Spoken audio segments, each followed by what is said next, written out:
صدائے زینب studio, the light of اسلام۔ دلیل مانگنا چاہے تو دلیل کے لیے میں حاضر ہوں۔ میری یہ ایک دلیل کو آپ رد کر دیں،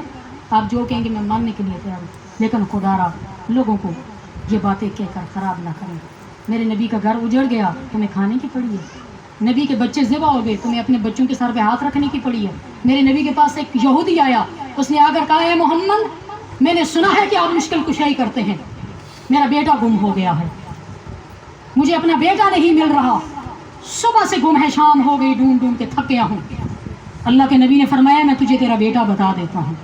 جاؤ جا کر اپنے بیٹے سے مل لو، لیکن ایک بات سن لو، جب تم جاؤ گے اپنے بیٹے سے ملنے کے لیے تو اسے بیٹا کہہ کے نہ پکارنا، جو اس کا اصل نام ہے اس نام سے پکارنا، اور اگر تمہیں بہت لاڈ بھی آیا تو گھر میں جا کے کرنا۔ وہ چلا گیا، جا کر دیکھا کہ باغ کے اندر بچے کھیل رہے ہیں، وہ بچہ وہاں پہ کھیل رہا ہے، جا کر اس کا نام لیا، بچے کو بلایا، اسے پکڑ کے گھر لے گیا، جا کر صبح سے شام تک باپ اور بیٹا بچھڑے ہوئے تھے نا، گلے لگ کر بہت اسے چوما چاٹا، پیار کیا، محبت کی، رویا، شکر ہے کہ میرا بیٹا مجھے مل گیا۔ دوسرے دن وہ یہودی حضور کی بارگاہ میں آتا ہے، کہتا ہے کہ مجھے یہ تو بتائیں کہ آپ نے مجھے یہ کیوں کہا کہ میں اس کے اصل نام سے اسے پکاروں، بیٹا کیوں نہ کہوں؟ حضور نے فرمایا، وہاں پر ایک یتیم بچہ بھی تھا، جب تو جا کے کہتا نا کہ اے میرے بیٹے، تو وہ جو یتیم بچہ تھا اس کے ذہن میں خیال پیدا ہو جاتا کہ دیکھو آج اس کا باپ زندہ ہے، اس کو ڈھونڈنے کے لیے آیا ہے، اس کو بیٹا کہہ کے پکار رہا ہے، اس کو یہ گلے لگا کے رو رہا ہے، اس کو چوم رہا ہے، کتنی محبت ہے باپ بیٹے میں،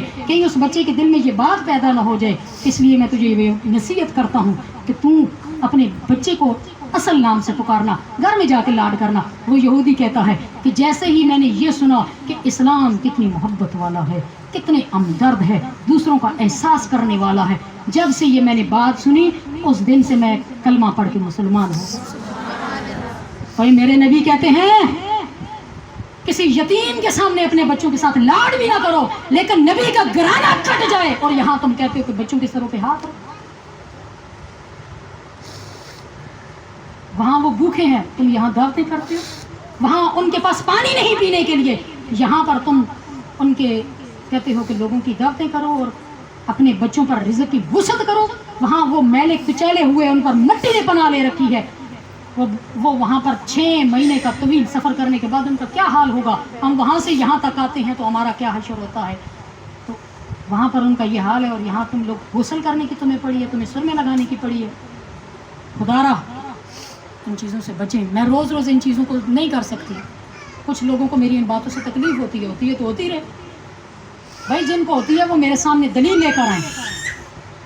ورنہ امت کو ناسبیت اور خارجیت کی طرف لے کر نہ جائیں۔ اب میں آپ کو بتاؤں ان ہستیوں کا، تو میں شروع کروں گی حضرت موسیٰ علیہ السلام سے، بہت غور سے آپ نے سننا ہے، اس لیے کہ آپ کو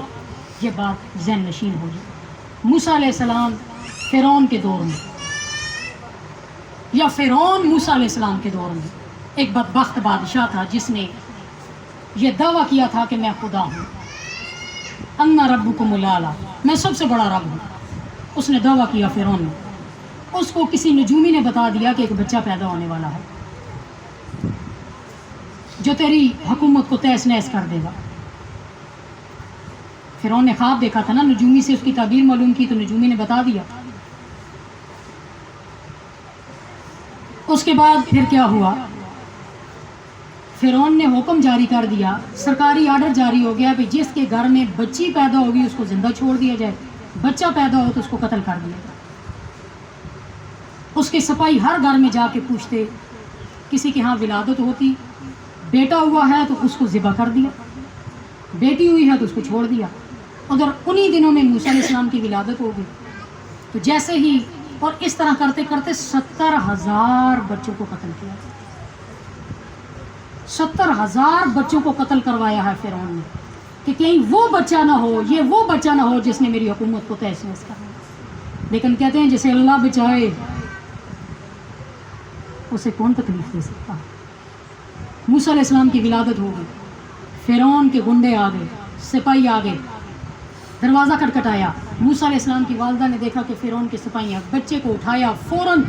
جلتے ہوئے تندور میں ڈال کے اوپر وہ کوئی چیز رکھی،